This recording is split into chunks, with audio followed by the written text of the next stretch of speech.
ይሄ ጨዋታ እንግዲህ ትናንትናው ጨዋታ ለእግር ኳስ ተከታታዮች ብቻ አይደለም ለኦፕታም እጅግ አስቸጋሪ የነበረ ጨዋታ ነው። ይሄ ጨዋታ ለመገመት ተቸግሮ ነበር ኦፕታ ራሱ ይህን ጨዋታ ለማንቸስተር ዩናይትድ 36.6% ለኤቨርተን ደግሞ ለባለሜዳው 37.1% ዘሴም ነው፣ ተመሳሳይ ነው የሰጣቸው በቃ እና ከዚህ ግምት አንጻር ጨዋታው አቻ የመጠናቀቅ ዕድል ይኖረዋል የሚል ግምት ተሰጥቶ ነበር። ይህን ጨዋታ ስላይትሊ ነው ለኤቨርተን ትንሽ ጋደል ያደረጉት እንጂ ዘሴም አንድ አይነት ቁጥር የሰጧቸው። በኋላ ላይ እንደውም ጨዋታው ሲጀመር በጨዋታው በቀጥታ ስርጭት ላይ እንትን ይሰጣሉ፣ ስታት ይሰጣሉ እና የአቻ መጠኑ የማሸነፍ የመሸነፍ መጠኑ ብለው ባስቀመጡ መሰረት ሁለቱም 37.1 37.1 ነው። አቻ ደግሞ 26% አካባቢ አድርገው ተመሳሳይ ሰጥቷቸው ነበር። ኦፕታ ደግሞ ቀደም ብሎ ትንሽ በጣም በጥቂት ያላይቷቸው ነበር እና የቸገረ ነበረ ጨዋታው። የቸገረ ለመገመት አስቸጋሪ፣ ለማወቅ ከባድ የሆነ ጨዋታ ነበረ ግምቱን ለማስቀመጥ። ቅድም ያልካቸው ሪዝኖች ደግሞ ምክንያታዊ ናቸው። ዴቪድ ሞይስ የቀድሞ ማንቸስተር ዩናይትድ አሰልጣኝ የነበሩ በክለቡ የማይወደዱ ሰው ናቸው። በአሰልጣኝነት በቆዩባቸው ጊዜያቶች ከደጋፊዎች ከፍተኛ የሆነ ተቃውሞ የነበረባቸው፣ በእርሳቸው እምነት ተገፍቼ ተባረር ያለው ተገቢው ክብር አልተሰጠኝም ብለው የሚያምኑ ናቸው እና ያንን ማሳየት ይፈልጋሉ። ስንብቴ ልክ አይደለም የሚለውን ነገር የትኛውም የአሰልጣኝ ባህሪ ነው። በነገራችን ላይ ዓለም ላይ ያለ አሰልጣኝ በሙሉ የተሰናበተበትን ክለብ በተቃራኒነት ሲገጥም በፍቅር ካልተለያየ በስተቀረ የሆነ ነገር ማሳየት ይፈልጋል። ከዛ አንጻር ጨዋታው በጣም በጉጉት ጠብቆ ነበረ። በእርግጥ ማንቸስተር ዩናይትድ 15 ቀን ከማረፉ በፊት የነበረው ጨዋታ 4 ተከታታይ ድል፣ አንዳቻ ማይክል ካሪክ በመውጣት ለቡድኑ ደጋፊዎች ትልቅ ተስፋ የሰጡበት እንደመሆኑ መጠን በማንቸስተር ዩናይትድ ደጋፊዎች በኩል ወይም በማንቸስተር ዩናይትድ በኩል ደግሞ ይህንን ጨዋታ የማሸነፍ እድል አለን ብለው እንዲያስቡ አድርጓቸው ነበረ። የጨዋታው ሂደት ትናንት የነበረው እንቅስቃሴ ላይ የመጀመሪያው አጋማሽ ገና ጨዋታው ከመጀመሩ ጀምሮ ማንቸስተር ዩናይትድ ፕረስ አድርጎ የተጫወተበትና በተለይ ከመስመር ላይ ታርኮስኪ ያወጣት ጎል በጣም አስቆጭ ነበረች ለማንቸስተር ዩናይትዳውያን። ከዛ በኋላም የዲየጎ ዳሎ ሹቶች እና መሰል ኳሶችን ማነሳሳት ይቻላል። ብዙ ሙከራዎች አድርጓል ፈርስት ሃፍ ላይ ማንቸስተር ዩናይትድ ኮምፓራቲቭሊ ከዚህ ቀደም ከምንመለከተው ማንቸስተር ዩናይትድ ቶሎ ቶሎ ከሚያጠቃው ማንቸስተር ዩናይትድ አነስ ያለ ወይም ቀነስ ያለ ቡድን ብንመለከትም ረፍት አድርጎ እንደ መምጣቱ እንዲሁም እሳት ልሶ በሁለት ቢላ የተሳለ ምርጥ እንቅስቃሴ ያሳያሉ ተብሎ ከመጠበቁ ጋር ተያይዞ ያን ያደርጋሉ ተብሎ ቢጠበቅም ግን በዛ ልክ አልተገኙ ማንቸስተር ዩናይትዶች። እንደዚሁም በየ3 ቀኑ ተጫዋቱ የመጡ ነበር ይመስሉ ድካም ነበረባቸው ተጫዋቾቹ ላይ። እንግዲህ አብዛኞቹ ወደ አሜሪካ የሚደው ወደ ዱባይ የሚደው የተወሰኑት ራሳቸውን በማሻሻል አንዳንዶች ደግሞ በመዝናናት ጊዜያቸውን ያሳለፉበት ሂደት እንደነበረ ተመልክተናል። አንዳንዶች ደግሞ ቀጣይ ዕጣ ፈንታቸውን ለመወሰን ለምሳሌ ካዝሜሮ በአሜሪካ ፍሎሪዳ ነበር የነበረው ወደ ኢንተር ሚያሚ ለማሄድ በአመቱ መጨረሻ። ሌኒየሮና አይደን ኤቨን በዱባይ ትሬኒንግ ሲሰሩ ነበር ራሳቸውን ከፍ ለማድረግ። እነ ሴን ላመንስ ደግሞ የቀድሞ ክለቦቻቸውን ለመመልከት ወደ ቀድሞ ክለቦቻቸው ሂደው ያዩበትና እንዲህ አይነት ግማሽ ደግሞ በግል አውሮፕላን ተጉዞ ሲዝናና የነበሩበት ሂደት የተመለከትንበት ሂደት ነበርና እንግዲህ እግር ኳስ ግልጽ ነው። በቆየ ቁጥር ከሲስተም ትወጣለህ። ሳትጫወት በቆየ ቁጥር ቶሎ ቶሎ ስትጫወት ደግሞ ድካም ይኖራል። ስለዚህ ሁለቱንም ያመጣጠነ እቅድ ፕላን ሊኖር ይገባል በእግር ኳስ ስኬታማ ለመሆን።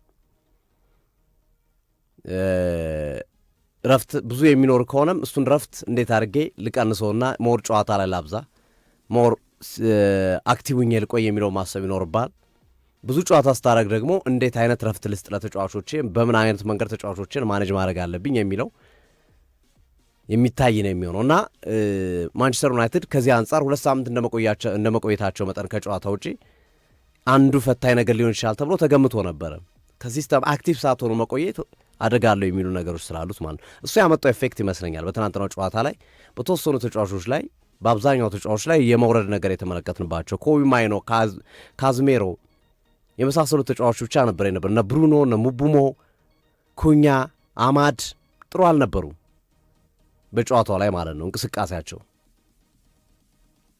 በኤቨርተን በኩል የመጀመሪያዎቹን ጨዋታ ደቂቃዎች ላይ ጫና ከተፈጠረባቸው በኋላ ቀስ በቀስ ወደ ጨዋታው እያደጉ እየመጡ የሄዱበት ሂደት ነበረ።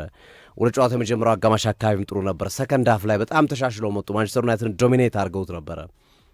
ዲዩስበሪ ሆል፣ ኤልያሚ ዳዬ፣ ማነው ኬን ከሳጥን ውጭ የመታው ኳስ ምናምን የሚጠቀሱ ኳሶች ነበሩ። ሰላምንስ በጣም የተሳካ ነበረ። 10 የማዕዘን ምቶችን ያገኙት 11 የማዕዘን ምት ኤቨርተን ምን ያህል ጫና እንደፈጠሩ ማሳያ ነው። 10 በላይ የማዕዘን ምት አግኝቶ አንዱንም አልጠቀሙት። እንዳይጠቀሙ ያደረጋቸው ግን በዋነኝነት ከየትኛዎቹም ተጫዋቾች በላይ ሰላመንስ ነበሩ። ከ10 የማዕዘን ምቶች 7 እና 8 የሚሆኑትን ወይ ፓንች አድርጓቸዋል ወይ ጨብጧቸዋል ሰላመንስ። በማንቸስተር ዩናይትድ ከዚህ ቀደም ይታይ የነበረው ችግር የቆመ ኳስን ቀጥታ ከማዕዘን ምት እንኳን ይቆጠርባቸው ነበረና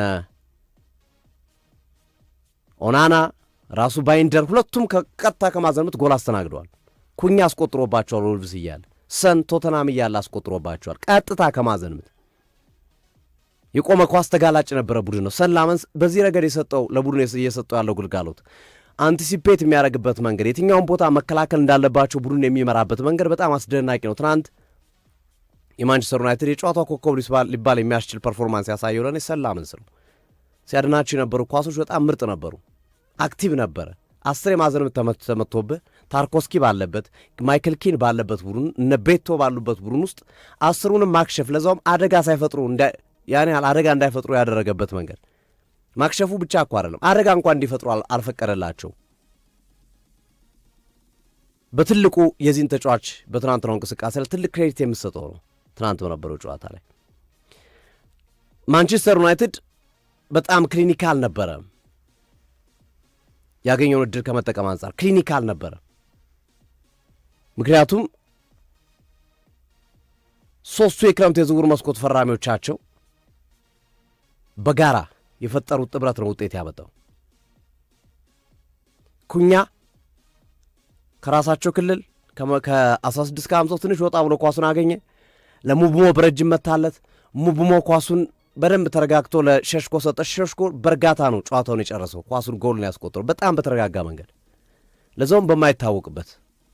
ሸሽኮ እንደ አየር ኃይል የሚቆጠር አይነት አጥቂ ነው። አየር ላይ የሚመጡ ኳሶችን የሚጠቀም ነው። ከምድር ይልቅ የአየር ኳሶች የሚቀናው ተጫዋች ነው። ትናንት ግን ብዙም በማይታወቅበት በእርግጥ ያገባላው ከመሬት ላይ ያሉ ኳሶችም ግን በአብዛኛው ኢቭን በእግሩ የሚያስቆጥራቸው ኳሶች ሞር ወደ ከፍታቸው ከፍ ያሉ ኳሶች የመቀስምት አይነት ስሜት ያላቸው የቮሊ ስሜት ያላቸው ኳሶችን ነው ብዙ ጊዜ ሲያስቆጥር የምንመለከታቸው። አለበለዚያ በአብዛኛው የግንባር ኳሶች እና መሰል ኳሶችን የሚያስቆጥረው ግን ትናንት በተረጋጋ መንገድ በእግሩ መሬት ለመሬት ኳሱን የጨረሰበት መንገድ በጣም አስደማሚ ነበረ። ቤንጃሚን ሼሽኮ 240 ሚሊዮን ፓውንድ በክረምቱ ያስቆጠው የገዟቸው ተጫዋቾች ናቸው። ለዛ ነው 240 ሚሊዮን ፓውንድ የወጣበት ጎል ያልኩት። ኩኛ ለሙብሞ ለሼሽኮ 3ቱ ተጫዋቾች በክረምት የዝውውር መስኮት ማንቸስተር ዩናይትድን የተቀላቀሉና 240 ሚሊዮን ፓውንድ የወጡባቸው ተጫዋቾች ናቸው። ለዛ ነው ጥምረቱ 240 ሚሊዮን ፓውንድ፣ ጎሉ የ240 ሚሊዮን ፓውንድ ጎል ነው ብለን ስናነሳ የነበረው መግቢያችን ላይ። በዚህ ሂደት ውስጥ ቤንጃሚን ሼሽኮ በነገራችን ላይ በ4 ጨዋታ 3 ጊዜ ማንቸስተር ዩናይትድ ነጥብ የወሰደባቸውን ጎሎች አስቆጥሯል። ግርሜ ከዌስትሃም ጋር ማንቸስተር ዩናይትድ አለቀለት በቃ ተሸነፈ በተባለበት ሰዓት ላይ ተቀይሮ ገብቶ ያችን በጣም የምታምር ጎል ከተከላካይ ፊት ፑንት ወቅቶት መረብ ላይ አስቆጠረ። አቻ አረገ። 1 ነጥብ ወሰዱ። ከዛ ውጪ 2 ጨዋታዎች ላይ ድል ያረገበትን ማንቸስተር ዩናይትድ ጎሎችን ማስቆጠር ይችላል። ድል ያረገ ማንቸስተር ዩናይትድ በቀጥታ ድል ያረገበትን ግን እነዚህን ያረገው ይህ ተጫዋች ተቀይሮ ገብቶ ነው። 3ቱንም ስኬቶች ያሳካው። በነገራችን ላይ በዘንድሮው ውድድር ዓመት በእንግሊዝ ፕሪሚየር ሊግ በ3 የተለያዩ ጨዋታዎች ላይ ተቀይሮ ገብቶ ጎል ማስቆጠር የመጀመሪያው ተጫዋች ነው። ቤንያሚን ሼሽኮ በ3 የተለያዩ የፕሪሚየር ሊግ ጨዋታዎች ላይ ባለፉት የካሪ ቆይታዎችም አንድም ጊዜ በቋሚ 11 አልገባም። አንድም ጊዜ ቋሚ 11 አልገባም። ግን ተመልከት ምን አይነት ወሳኝነት ያለው ስራ እየሰራ እንዳለ። አንድም ጊዜ በቋሚ 11 ሳይገባ ቤንጃሚን ሼሽኮ ለማንቸስተር ዩናይትድ 7 ነጥብ ሰጥቶታል። ካገኛቸው 16 ነጥብ 7ቱን ቤንጃሚን ሼሽኮ ነው በቀጥታ ያሳካላቸው። 15 ደቂቃ 10 ደቂቃ 20 ደቂቃ ማክሲመም እየተጫወተ ማለት ትናንት ነው ፈጠን አድርገው ያስገቡት። 15 17 16 ደቂቃዎች ነው የተጫወቱ ቤንያሚን 13 ደቂቃ ሁሉ ተጫውቷል። ግን ለስሎቫናዊ ግዙፍ የአጥቂ መስመር ተጫዋች ለቡድኑ ኢምፓክት መፍጠር እንጂ የሚጫወትባቸው ደቂቃዎች ብዛት አይደለም ቫልዩ እየሰጡት ያለው እና የዚህ ተጫዋች ቁጥር አስገራሚ ነው፣ በጣም አስገራሚ ነው። 7 ነጥብ አሳክቶላቸዋል። ከ6 ጨዋታ በ3ቱ የወሰሯቸውን 3 ነጥብና 1 ነጥብ እንዲያሳኩ ምክንያት ሆኗል። በ6ቱም ጨዋታው ማይክል ካሪክ ስር ከተቀያሪ ወንበር እየተነሳ እየተጫወተ ነው ያለው። አሁን ጥያቄ እየተነሳ ነው ያለው ቤንጃሚን ሼሽኮ በቋሚነት መጀመር አለበት ወይስ ይሄ ነገር ልክ እንደ ኦሊ ጉናር ሶልሻየር ሱፐር ሳብ እንደሚባሉት እግር ኳስ ከተመለከትናቸው ምርጥ ቅያሬዎች መካከል ዓለም ላይ በእግር ኳስ ካየናቸው ምርጥ ቅያሬዎች እንደ ኦሊ ጉናር ሶልሻየር ስኬታማ ሰው የለም ተብሎ ነው የሚታመነው። ኦሊ ጉናር ሶልሻየር ተቀይረው ገብተው ውጤት የመቀየር አቅም ያላቸው በጣም የተሻሉ የአጥቂ መስመር ተጫዋች እንደሆኑ ይታወሳል። ተመሳሳይ ነው ቤንጃሚን ሼሽኮም ሰሞነኛ እያደረገ ያለው። አንዳንዶች በቋሚ 11 ገብቶ ቢጨምር ተጫዋቹ ተከላካዮች ስለሚያደክሙት ቀድመው ስለሚደክመውም ምናልባት የጎል የማግኘት እንቅስቃሴ ሊወርድ ይችላል። ከዚህ በፊት በሮብን አሞሪም ተሞክሯል የሚል ሐሳብ ያነሳል። ሮብን አሞሪም በተደጋጋሚ ቋሚ 11 ዕድል ሰጥተውት ጎል ያላስቆጠረባቸው ጨዋታዎች ይበዛሉ የሚል ሐሳብ ይሰጣሉ። ሌሎች ደግሞ አይ የካሪክ ሲስተማውን ከሱ ያጫወት መንገድ ላይ ጋር የሚመች ስለሆነ ኢቭን በቋሚ 11 ቢያስጀምረው ይህንን ተጫዋች ያዋጣል ከተቀያሪ ከሚያስነሳው የሚሉ ሐሳቦች አሉ። በተለይ የአማድ ዲያሎ ከአፍሪካ ዋንጫው መልስ እየወረደ መምጣት የፈጠረው ችግር እየወረደ መምጣት እንቅስቃሴው በሚገባው ልክ ጥሩ አለመሆን ምክንያት በማድረግ ማንቸስተር ዩናይትድ የለም ቤንጃሚን ሼሽኮ ነው ቋሚ 11 የሚገባው ይላሉ የማንቸስተር ዩናይትድ ደጋፊዎች። እስኪ በዚህ ጉዳይ ላይ ሐሳብ መስጠት ትችላላችሁ፣ ዩቲዩብ ላይም ቲክቶክ ላይም በተመቻችሁ። ሁለቱን ሐሳብ ግን እየተንጸባረቁ ነው ያሉት። አሁን በይበልጥ ግን ሼሽኮ በቋሚ 11 መግባት አለበት የሚል የማንቸስተር ዩናይትድ ደጋፊ ቁጥር እየበረከተ ነው ያለው። እያሳየ ካለው አስተዋጽኦ ቅድም ከጠቀስኳቸው ቁጥሮቹ አንጻር በውድድር ዓመቱ በነገራችን ላይ 8ኛ ጎል ነው ያስቆጠረው ቤንጃሚን ሼሽኮ። ስለዚህ ይሄ መፍትሄ የሚፈልግ ጉዳይ ነው። ግን ሼሽኮ ተናግሯል። 5 ደቂቃ የሚሰጠኝ 15 ደቂቃ የሚሰጠኝ 90 ደቂቃ የሚሰጠኝ በገባውባቸውና ባለውባቸው ደቂቃዎች ላይ ምን ለቡድኑ ኮንትሪቢዩት አደርጋለሁ የሚለውን ሐሳብ ነው እንጂ ማስበው ይሄን ያህል ጎል አስቆጥሬያለሁ፣ ይሄን ያህል ወሳኝ ስራ ሰርቻለሁ፣ ይሄ ይገባኛል የሚል ጥያቄ የማነሳ አይነት ሰው አይደለም የሚል አስተያየቱን ትናንት ከጨዋታው በኋላ ተናግሯል። የጨዋታው ምርጥ ተጫዋች የሚል ግምትና ሐሳቦች ስለነበሩ እውነታዎችም ስላሉ ከዛ ጋር ተያይዞ በሰጠው አስተያየት ሚዲያዎች ላይ ወጥቶ ችግር የለብኝም እኔ 5ም 15ም ለእኔ ያው ናቸው 45ም 90ም ምክንያቱም ቡድን ውስጥ ማድረግ ያለብኝን ነገር ነው ማድረገው የሚል አስተያየቱን እየሰጠ ነው የሚገኘው። ማይክል ካሪክ ግን ቀስ በቀስ ቤንጃሚን ሼሽኮን ወደ ኮንፊደንሱ እያመጡት ነው፣ ወደ ራስ መተማመኑ እያመጡት ነው። 90 ደቂቃ ተጫውቶ ጎል የማያስቆጥር የነበረ ተጫዋች በ10ና በ15 ደቂቃ ጎል እያስቆጠረ በየጨዋታዎቹ መምጣት ለቡድኑ ወሳኝ ነገሮችን 3 ነጥብ ማሳካት ምክንያት እየሆነ መምጣት ይህ ተጫዋችን ኮንፊደንስ የራስ መተማመን የሚጨምር ነው፣ ከፍ የሚያደርግ ነው። በቀጣዩ የማንቸስተር ዩናይትድ ቆይታዎች እጅግ ጠቃሚ የሆነ ዜና ነው ብለን ማንሳት እንችላለን። ከዚህ ተነስተን በትናንትናው ጨዋታ ላይ የካሪክ ቅያሪ በጣም ክሊኒካል ነበሩ፣ አሪፍ ነበሩ ቅያሪዎቹ። አማድ ዲያሎን ቀይሮ ያስወጣበት መንገድ በቤንያሚን ሼሽኮ ውጤት አፍርቷል። ማንቸስተር ዩናይትድ ያፈገፈገ ይመስል ነበር፣ ግን ግርምሾን በጨዋታው ስገልጽ እንደነበረው ማፈግፈግ አይደለም ካውንተር አታክ እየጠበቁ ነው ስትል ነበረ ግርሜ። ኦፍኮርስ የማንቸስተር ዩናይትድ ኢንቴንሲቲ ቀንሷል፣ ግን ካውንተር አታክ ነው እየጠበቋቸው ያለው የሚል ሐሳብ እየሰጠ ባለበት ሰዓት ነው የኩኛ ኳስ ተሻግሮ ለሙቡሞ ለቤንያሚን ሼሽኮ አቀብሎት የቀጧቸው። ለሁለተኛ ጊዜም ያን ዕድል አግኝተውት ነበር። ሲስተም ነው የቀየሩት። ማንቸስተር ዩናይትድ ለካ በጨዋታ ላይ አፈግፍጎ ሳይሆን ወይም ኢንተንሲቲ ቀንሶ ሳይሆን ሲስተም ነው የቀየሩት። ጎል ማግኛ መንገድ ጫና በፈጠሩባቸው ደቂቃዎች ጎል ማግኘት አልቻሉም። በመጀመሪያው አጋማሽም ሰከንድ አፍም በተወሰኑ ደቂቃዎች ጫና ሲፈጥሩ ጎል አላገኙም። ሶስት ስበው መጫወት ፈለጉ። ምክንያቱም በአራት ተከላካይ ነው የዘጉት። የማል ተከላካዩ ብራንዝዌት ጭምር የግራ መስመር ተከላካዩ ነው ሲጫወቱ የነበረው። ታርኮቭስኪ ኪን ልታልፋቸው የምትችለው ተጫዋቾች አይደሉም። ካልሳብካቸው ወደ ራስ ክልል በካውንተር ካልወጣህባቸው አየር ላይ ኳስ የምትነቀጥቃቸው አይደሉም። ቀርበህ ከተጫወትክላቸው አታስቸግራቸው። ግን እንደ ትናንትናው አይነት መብረቃዊ ጥቃት ነው የትናንትናው ጥቃት። በነገራችን ላይ ቤንጃሚን ሸሽኮ ኩኛ ጋር ነው የተነሳው። ግርም እያይተው ከሆነ ኩኛ ኳስ ሲያቀብል ከኩኛ ጓን ነበር የነበረው ሸሽኮ እኮ። ምን አይነት ቅልጥም ነው ያለው ግርምዬ! እንዴት ነው የተምዘገዘገው? አቦ ሸማኔ በለው ግርምዬ። ከኩኛ ጎን ኩኛ ለሙቡሞ ኳሱን በረጅም ሲሰጥ ሸሽኮ የተነሳው ከኩኛ ጎን ነው። እዩት ቪዲዮን አድማጮቻችን ያላያችሁ ካላችሁ፣ ከኩኛ ጎን ነው የተነሳው። ከኩኛ በ3 በ4 በ5 ሜትር ርቀት ነበር የነበረው። እንዴት ተምዘግዝጎ የደከመውን የኤቨርተን የተከላካይ መስመር እንዳይከላከል እንዳደረገውና እንደተስፈነጠረባቸው ማየት ትችላላችሁ። ቪዲዮን ሲስተማቲክ ነው። ለካ ካሪክ ሲስተም ነው የሰሩት። ለዛ ነው የካሪክ አስማት። በየጨዋታው የተለያዩ ነገሮችን ይሞክራሉ። ከዚህ በፊት ካሪክ ቤርሙዳ ብለን ያነሳናቸው ነገሮች ነበሩ። ቤርሙዳ ውስጥ ከገባ አትወጣም። በቃ ትራያንግል ሰርተው ብሩኖ ኩኛ ፈርናንዴስ ተቀባብለው ሙቡሞ ከጥቅም ውጭ ነው የሚያደርጉ። ትናንትም በተወሰነ መንገድ የካሪክን ቤርሙዳ ሁለተኛው አጋማሽ ላይ አንድ እንቅስቃሴ ላይ በኤቨርተን ክልል ውስጥ ያደረጉ ተመልክተናቸዋል። ሙቡሞ ኩኛና ብሩኖ። ግን ይችኛዋ ደግሞ የካሪክ የመልሶ ማጥቃት እንቅስቃሴ በሎ ብሎክ የሚጫወት ቡድንን ቁመ የሚከላከልን ቡድን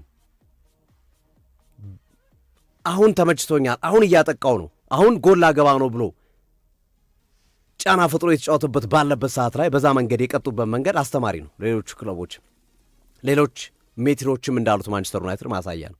ሌሎች የማጥቂያ መንገድ እንዲሁም ብዙ ጊዜ ካውንተር አታኩን ሩበን አሞሪም ነበር የሚጠቀሙት። ግን ካሪክም ትናንት ጎሎ ማስቆጠር ረገድ ውስጥ ያ እንቅስቃሴ በጣም አስደማሚ ነበር ብለን ማንሳት እንችላለንና የካሪክ አስማት በሌላ መንገድ ትናንትም አይተነዋል። 6 ጨዋታ ማይክል ካሪክ 5 ድል 1 አቻ። የፈረንጆቹ 2026 ከገባ በኋላ ብቸኛው ያልተሸነፈ ቡድን። በእንግሊዝ ፕሪሚየር ሊግ የፈረንጆች አዲስ ዓመት ከገባ በኋላ 18 ነጥብ ያሳካው ብቸኛው ቡድን ነው። በማንቸስተር ዩናይትድ ደረጃ የሊጉ መሪ አርሰናልም የሊጉ ተከታይ ሲቲም የሊጉ 3ኛ ቡድን አስቶን ቪላም ያንን ማሳካት አልቻሉም። 18 ነጥብ አሳክቷል ማንቸስተር ዩናይትድ አዲሱ ዓመት ከመጣ ወዲህ። በጣም የፈረንጆቹ 2026 የተመቸው ቡድን ነው ማንቸስተር ዩናይትድ። ትልቁ ክሬዲት ደግሞ መሰጠት ያለበት ለማይክል ካሪክ ይመስለኛል። ትናንት ለጎሏም ኢቨን የእሳቸው ቅያሬ ወሳኝ ነጥብ ነበር። የእሳቸው ያጫወት መንገድ የሰጧቸው የቤት ሥራ ትልቁን ሥራ ሰርቶላቸዋል። የደከመ ቡድን፣ የተቸገረን ቡድን ጎል ለማግኘት ፈተና የሆነበት እንዲሁም ጫና እየተፈጠረበት ያለበትን ቡድን እንዴት እንዳወጡት ከዛ በኋላ ኢቨን ያደረጓቸው የነ ማስር ናዝራዊ ቅያሬ የነ አይደን ኤቨን ቅያሬዎች አንድ ጎል ለማስጠበቅ የሄዱበት መንገድ ስኬት አምጥቶላቸዋል። አፈግፍጓል፣ ግን በደንብ ተከላክለዋቸዋል። እድል እንዳገኙ አድርጓቸዋል፣ ከልክለዋቸዋል። የሰላምንስ ብቃት እንዳለው ነው ማለት ነው። የተከላካይ መስመሩን ጥንካሬም ልናነሳ ልናሞግስ የሚገባው ይመስለኛል። ኤቨርተን ለመጨረሻ ጊዜ ሜዳው ላይ ያሸነፈው ህዳር ወር ላይ ነው ግርምዬ። ህዳር ወር ሂል ዲኪንሰን ስቴዲየም ልክ እንደ ቶተናሙ ሆትስፐር ስቴዲየም አዳዲስ ስቴዲየም የሰሩ ክለቦች አልተመቻቸውም። በቴክኖሎጂ እኮ ያበዱ ስቴዲየሞች ናቸው ስቴዲየሞቹ። 7 ተከታታይ ጨዋታ ባለማሸነፍ ጉዞ ላይ ይገኛል ኤቨርተን።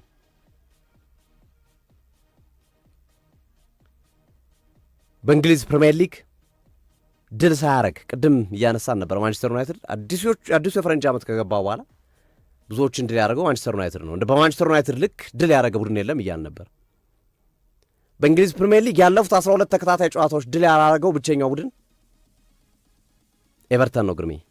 7 ሽንፈት 5 አቻ።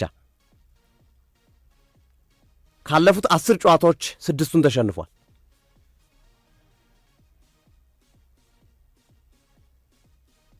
ማንቸስተር ዩናይትድ ከ2021 በኋላ 2021 ላይ ነበር ለመጨረሻ ጊዜ 14 ተከታታይ ጨዋታ ሳይሸነፍ የተጓዘው።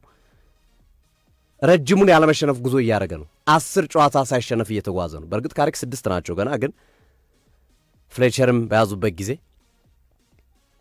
በብራይተን በኤፍኤ ካፕ ከመሸነፍ ውጪ አልተሸነፈም እና በድምሩ 10 ጨዋታ ሳይሸነፍ እየተጓዘ ነው ማንቸስተር ዩናይትድ በሊጉ ማለት ነው፣ በሊጉ ውድድር ላይ። ስለዚህ ይሄ ቀላል ጥንካሬ የሚያሳየን አይደለም። ይሄ ትልቅ ተስፋ የሚሰጥ ነው። የካሪክን የቋሚነት ቦታ ሊያረጋግጥ የሚችል ውጤት ነው እየተመዘገበ ያለው አሁን ጉዞ። ለካሪክ በጣም መልካም ዜና ነው። በትናንትናው ጨዋታ ላይ ሌሳንድሮ ማርቲኔዝ አልነበረም።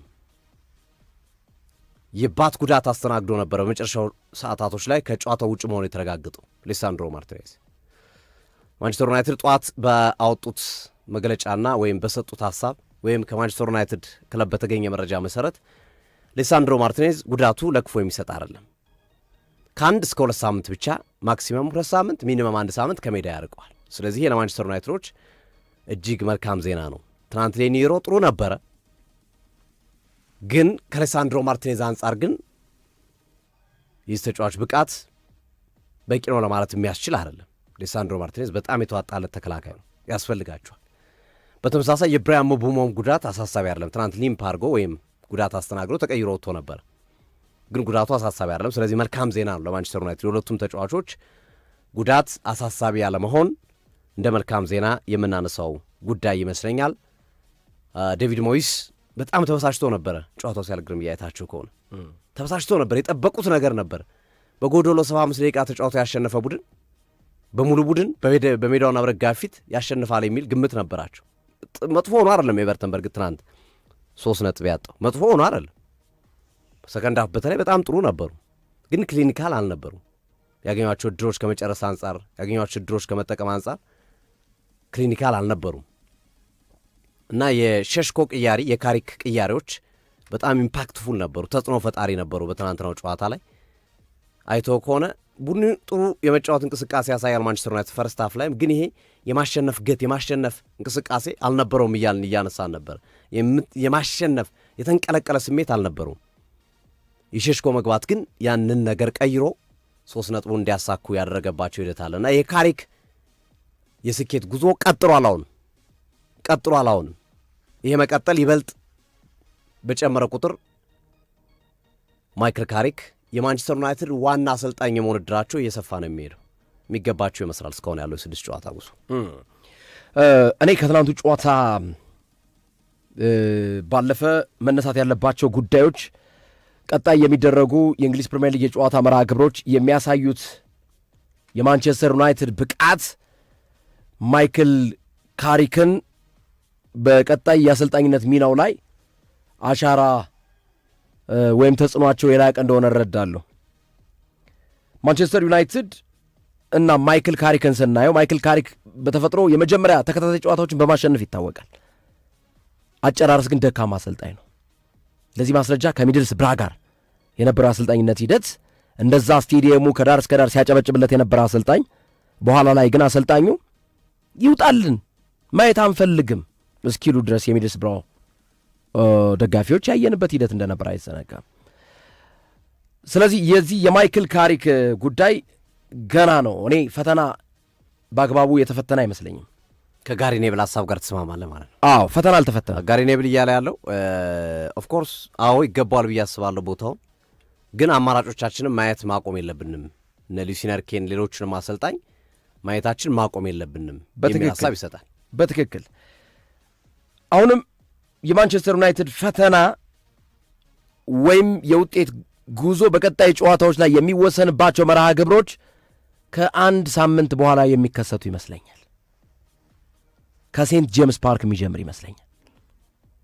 ሴንት ጄምስ ፓርክ ላይ ኒውካስል ዩናይትድ ከማንቸስተር ዩናይትድ የሚጫወቱት ከ28ኛው ሳምንት በኋላ ወይም 29ኛው ሳምንት ላይ ይጫወታሉ።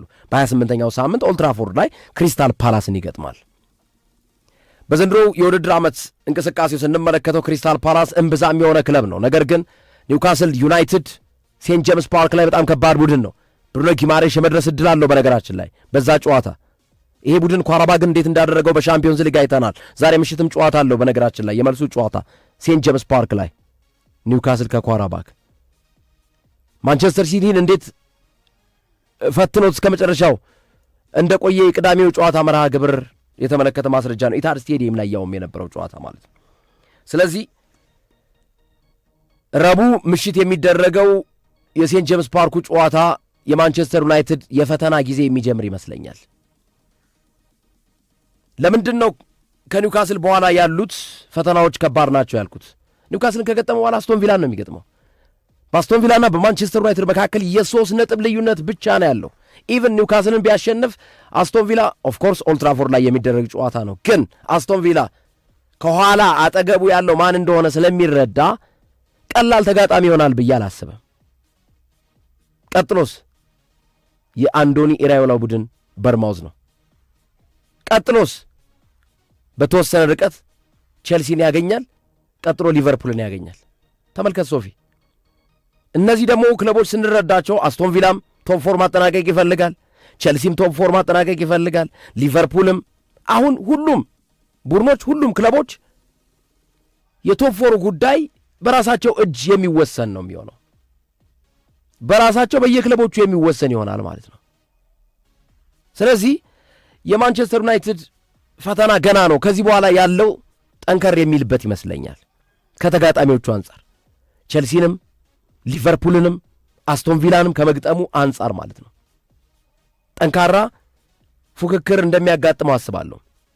ሌላው ማንቸስተር ዩናይትድ ከማይክል ካሪክ አሰልጣኝነት ጊዜ በኋላ እየተሻሻለ የመጣ ክለብ እንደሆነ ሁላችንም የምናውቀው ጉዳይ ነው።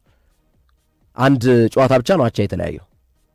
ከአቻው ውጤት በኋላ እንደገና ተመልሶ ትናንት ኤቨርተን ላይ የካሪክን ብቃት የሚያሳይ ጨዋታ ነው የትናንቱ ጨዋታ። የካሪክን ብቃት፣ የአሰልጣኙን ብቃት። ኤቨርተን ሎ ብሎክ ሞከረ። ማንቸስተር ዩናይትድ መሀል ለመሀል ሰንጥቀው መግባት ተቸገረ።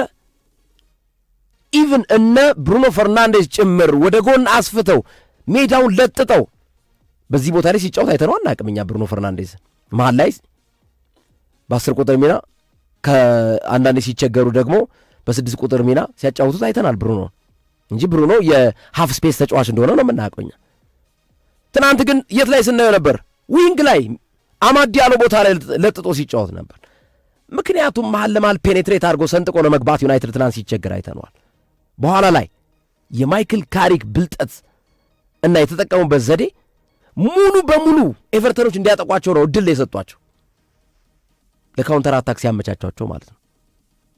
ካውንተር አታኩን ኩኛ በአንድ ኳስ ቆርጦ ለብሪያን ምቦሞ ሲልክለት በጣም ጥቂት ተጫዋቾች፣ 2 ተጫዋቾች ነበሩ፣ ያውም በኤቨርተን ቦት። ከዛ በኋላ አንደኛው መሮጥ አቃተው፣ አንድ ተጫዋች ብቻ ነበር የነበረው። እሱንም ለሼሽኮ ነፃ በሆነ ቀጠና ላይ የተላከው የምቦሞ ኳስ ጎል እንዲሆን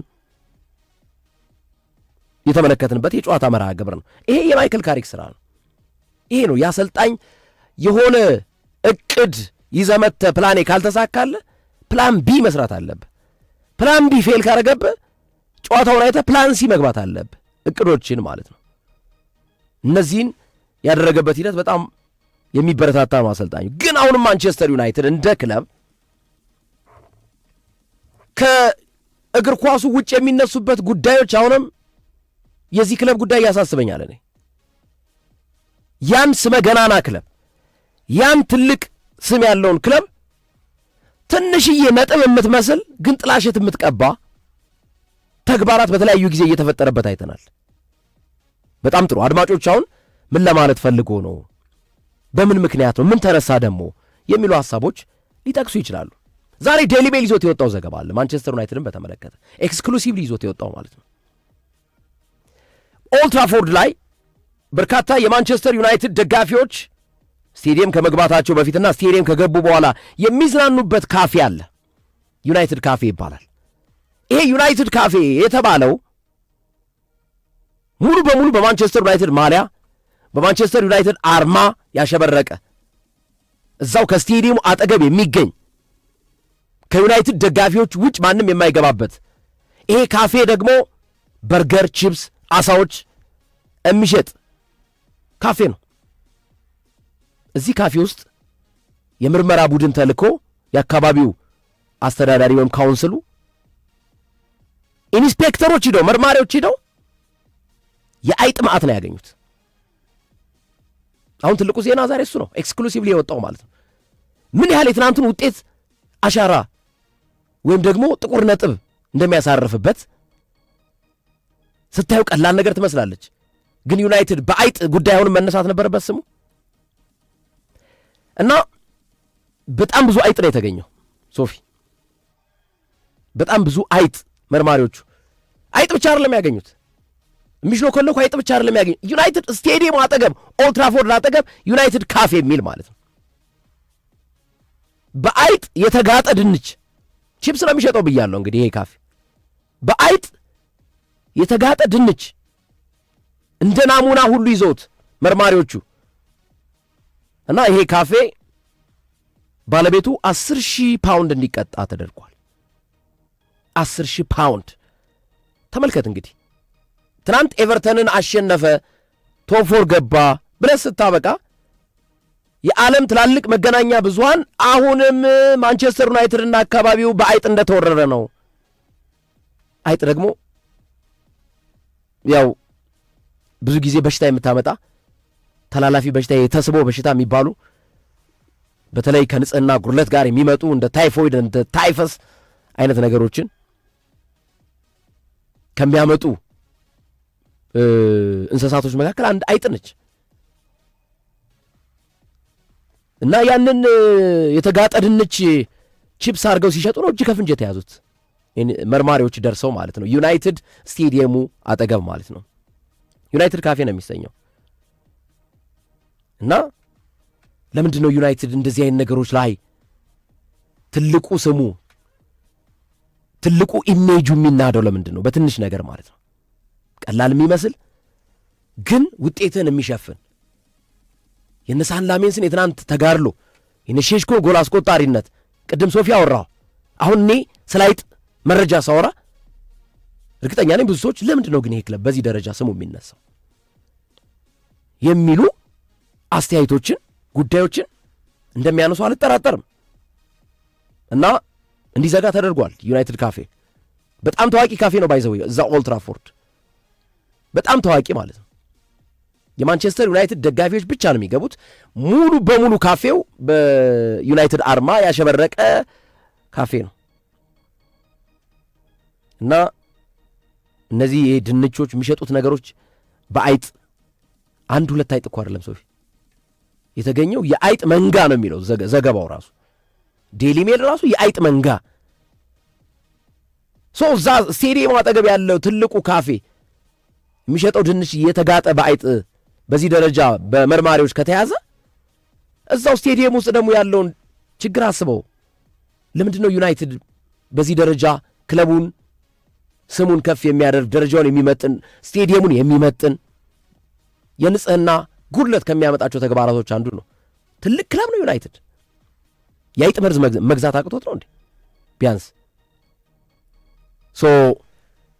ከዚህ አንጻር ዛሬ ዴሊ ሜል ይዞት የወጣው ዘገባ በዚህ ደረጃ የወጣ ነውና ይህንን አድማጮቻችንም በጣም እንዲረዱት ለማለት ያክል ነው። ሶፊዬ ይህንንም ለመግለጽ ያክል ነው። እንግዲህ ተመልከት ኢሜጅ እንዴት እንደሚያበላሽ ይህንን ክለብ ማለት ነው። የአንዱ የትልቁ ችግር በማንቸስተር ዩናይትድ ኦልድ ትራፎርድ ላይ የስቴዲየም ማርጀት ነው። ያው ለመቀየር ጥረት እያደረጉ ነው። ብዙ ስራዎች እየሰሩ ነው ከካውንስሉ ጋር በአዲስ መንገድ ኦልድ ትራፎርድን ለመገንባት እዛው አጠገብ ወይም ራሱን ለማሻሻል የሚደረግ ጥረት አለ። እሱን ነገር እየሰሩ የሚገኙበት ሂደት አለ። እንዳልከው ግን እንዲህ አይነት ዜናዎች አሁንም መውጣት መቀጠላቸው ጥያቄ የሚያስነሳ ነው። በተለይ ይሄ ሞር ማኔጅመንቱን የሚመለከት ነው። ካሪክና ተጫዋቾቹን ሳይሆን ማኔጅመንቱን የሚመለከት ነው። ደጋፊውንም የሚመለከት አይደለም። ብዙ ጊዜ ማኔጅመንቱ ላይ የሚነሳ ጥያቄ በብዛት ማንቸስተር ዩናይትድ ቤት ውስጥ እናያለን። የግሌዘር ቤተሰቦች ክለቡን እንደ ፈረንጅ ላም ወተቱን እያለቡ ይወስዳሉ እንጂ ጥቅሙን ነው እንጂ ክለቡን የሚጠቅም ነገር አይሰሩም ይባላሉ። ይህ አንዱ ማሳያ ነው። እንደ አይነት ነገሮች ትኩረት የሚፈልጉ ናቸው። ከማኔጅመንቱ ትኩረት ከሰጣቸው ሊስተካከሉ የሚችሉ አደጋውን መቀነስ የምችልበት ያለውን ነገር ማስተካከል የሚችልበት ነገር አለ። በእርግጥ ባርሴሎና በቀደም የገነባው አዲስ ስቴዲየም ውስጥ አይጥ ተገኝቷል። ባርሴሎና አዲስ ያጋጠማል እኮ ስቴዲየም ውስጥ ግን ይሄ አሁን በተደጋጋሚ መሆን መብዛት እንዲህ መሆኑ መስተካከል ያለበት ጉዳይ እንደሆነ ምንም ጥያቄ የሌለው ጉዳይ ሆኖ እንመለከተዋለን። አሁንም ግን ከዚህ ጋር ተያይዞ ስም መነሳቱ ትንሽ አስቸጋሪ፣ በተለይ አሁን ደግሞ ምግብ ቤት ምናምን መሆኑ እሱን አሁን ፍርድ ቤቱ ራሱ ከከባድ ማስጠንቀቂያ ጋር ነው እንዲዘጋ ተደርጓል። ባይዘወይ እንደ አዲስ እንደገና እኮ $10,000 ዴይሊ ሜል ያወጣውን ዘገባ ዴይሊ ኤክስክሉሲቭ ላይ ያወጣው ሶፊ የሚገርም ትልቁ ዜና ዴይሊ ሜል ብላችሁ ገብታችሁ ማየት ትችላላችሁ። ፖፑላር ማንቸስተር ዩናይትድ ካፌ ሂት ዊዝ ፋይን አፍተር ራት ኢንፌስቴሽን ዲስከቨርድ ይላል። ያው የአይጥ መንጋ ነው። ኢንፌስቴሽን ማለት በጣም ብዙ ሲሆኑ ነው። በጣም ብዙ ሲሆኑ ነው። እና ኤክስክሉሲቭሊ ያወጣው ዴሊ ሜልም ሶፊ እንዳልከው ፖፑላር ማንቸስተር ዩናይትድ ካፌ ሂት ዊዝ ፋይን አፍተር ራት ኢንፌስቴሽን ዲስከቨርድ ይላል። ቅጣት ተጣለበት ነው ካፌው $10,000 ከከባድ ማስጠንቀቂያ ጋር ማለት ነው። እና እንዲያጸዳ አሁን ዘግቶ እንዲያጸዳ ተደርጓል። አስገራሚ ውሳኔ ተላልፎ ይሄ በሲሪየስሊ የማንቸስተር ዩናይትድ አመራሮች ሊሰሩበት የሚገባ ሊጠነቀቁበት የሚገባ እና የክለቡን ስም ከመጠበቅ አንጻር እያነሳ ነው ደጋግም ማንቸስተር ዩናይትድ በዓለም ሁለተኛ ብዙ ደጋፊ ያለው ክለብ ነው ከሪያል ማድሪድ ቀጥሎ የዓለማችን ሁለተኛ ውዱ ክለብ ነው። ስለዚህ እንዲህ አይነት ክለብ ነገ አዲስ ባለቤት ለመግዛት ሲመጣ ነገ ብዙ ነገሮች በዚህ ምክንያት ሊስተጓጎሉ የሚችሉ ነገሮች ይኖራሉ። ፖዚቲቭ ነገሮች በኖሩ ቁጥር ነው ጥሩ ነገሮች ወደ ክለቡ ሊመጡ የሚችሉትና ይሄ ሞር አመራሩን የሚመለከት ነው። ተጫዋቾችና አሰልጣኙ ግን ትናንት በሂልዲክንሰን የሰሩት ስራ ግን በትልቁ የሚያስመሰግናቸውና አሁን የምንጠቅሳቸውን ነገር ማንቸስተር ዩናይትድ ቤት ውስጥ ያሉ ችግሮችን ለመፍታት ውጤት ማምጣት አንዱ ስኬት ነው። ውጤት ባመጣ ቁጥር እንዲህ አይነት ነገሮችን የማረቅ እንዲህ አይነት ነገሮችን የማስተካከል አጋጣሚን መፍጠር የሚቻልበትን ሂደት ማግኘት ይቻላል ብዬ አስባለሁ። እንግዲህ የዩናይትድ ጉዞ ቀጥሏል እንዳልከው እንደዚህ አይነት ክፍተቶች እኔ አሁን ይሄ ፖይንት አሁን ዴሊ ሜል የሚያወጣው ትልቁ ነገር ምንድን ነው ክለቡን እንዳይጎትተው እንደዚህ አይነት ነገሮች ምክንያቱም የቶፕ ፎር ዓላማ ያለው ነው። ሁለት ምክንያቶችን አስቀመጥኩ። አንደኛ ፊክስቸሮቹ ከባዶች ናቸው። ቼልሲን ያገኛል፣ ሊቨርፑልን ያገኛል፣ ኒውካስልን ያገኛል፣ አስቶን ቪላን ያገኛል፣ በርማውዝን ያገኛል። በጣም ከባድ ከሚባሉ ተከታታይ ቡድኖች ኢቨን ብሬንፎርድንም ያገኘዋል። እነዚህ ነገሮች አንድ ሪዝን ፉክክሩ ከባድ ነው። በዚህ ፉክክር ጀርባ ደግሞ የሚነሱ እንደዚህ አይነት ማይነር የሚመስሉ ግን በክለቡ ውጤት ላይ ተጽዕኖ የሚያሳድሩ ጉዳዮች እንደ ክለቡ ሲነሱበት ጫና እንዳይፈጠር ክለቡ ጥንቃቄ ካላደረገ ዋጋ ሊከፍል ይችላል ነው እኔ ያሰብ።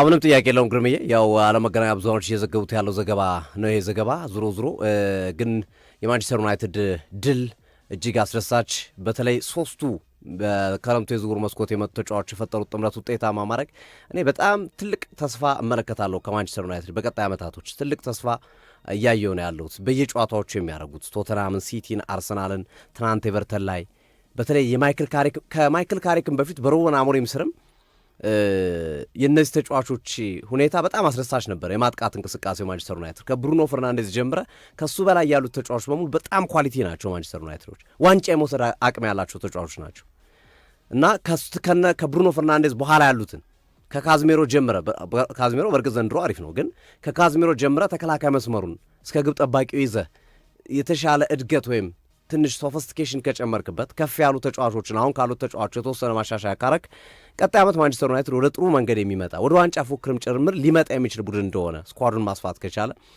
ጠቋሚ ነገሮች እየተመለከትን ያለ ነው። አርሰናል ሚካኤል አርቴታ እኮ ወደዚህ የስኬት መንገድ ሲመጡ እኮ ፍንጭ የሚሰጡ ነገሮች ነበሩ አይደል? የነ ሳካ ብቃት፣ የነ ኦድጋርድ ብቃት፣ የነ ቤን ዋይት ብቃት በጣም አስተማማኝ ነበረ። ነገ አዲስ ነገር እንደሚያመጣ አርሰናል የምጠብቀው ነገር ነበር አይደለ? በየጊዜው መሻሻል እየተመለከትክ ስትመጣ ተከላካዩን በየጊዜው እያሻሻሉት አዳዲስ ነገር እየጨመሩ የመጡበት ማንቸስተር ዩናይትድም ሩቅ አይደለም። አሁን በተለይ የነ ሙብሞ፣ የነ ኩኛ፣ የነ ቤንያም ሼስኮ፣ ብሩኖ ፈርናንዴዝ፣ አማድ ዲያሎ ብቃት እንደዚሁም ኮቢ ማይኖን ይዘህ እነዚህን ተጫዋቾች 5-6 ተጫዋቾችን ስታነሳ በጣም ጥራት ያላቸው ናቸው። ለእነዚህ ተጫዋቾች 3-4 ተጫዋቾች ብትጨምርላቸው ማንቸስተር ዩናይትድ አሁን ለቶፕ ፎር እየተፎካከረ ያለው ቡድን ለዋንጫ የሚፎካከርበትን እድል መፍጠር ይችላል። በነገራችን ላይ ካሪክ አሁን የማንቸስተር ዩናይትድ ደጋፊዎች ይቆጫሉ። ልክ ናቸው። ካሪክ ትንሽ ቀረም ብሎ ቢሾሙ 2 ወር 3 ወር ኖቨምበር ላይ ጥቅምት ላይ ተሾሞ ቢሆን ኖሮ አይታወቅም። አሁን እያመጡትን ያሉን ውጤት ይዘው እንደዚህ አይነት ተከታታይ ድል ቢያስመዘግቡ ለዋንጫ ይፎካከሩ ነበር እኮ። ካሪክ ቀረም ብሎ መጥቶ ቢሆን ሎ ማንቸስተር ዩናይትድ ቡድን ውስጥ ማለት ነው። ይሄ የሚጠቁምን ነገሮች አሉ ማንቸስተር ዩናይትድ ቤት ውስጥ ያለውን እድገትና ይህን እድገት እንዴት ማስቀጠል ይችላል? አመራሮችም ባለቤቶቹም ተጫዋቾቹም ደጋፊዎቹም በጋራ መስራት ጠንከር ብሎ ማሰብ አለባቸው ይመስለኛል። ወቅቱ ጥሩ ነገር እየመጣ ነው። ጥሩ ንፋስ እየነፈሰ ነው በማንቸስተር ዩናይትድ ቤት ውስጥ ብዬ ስለማምን ነው።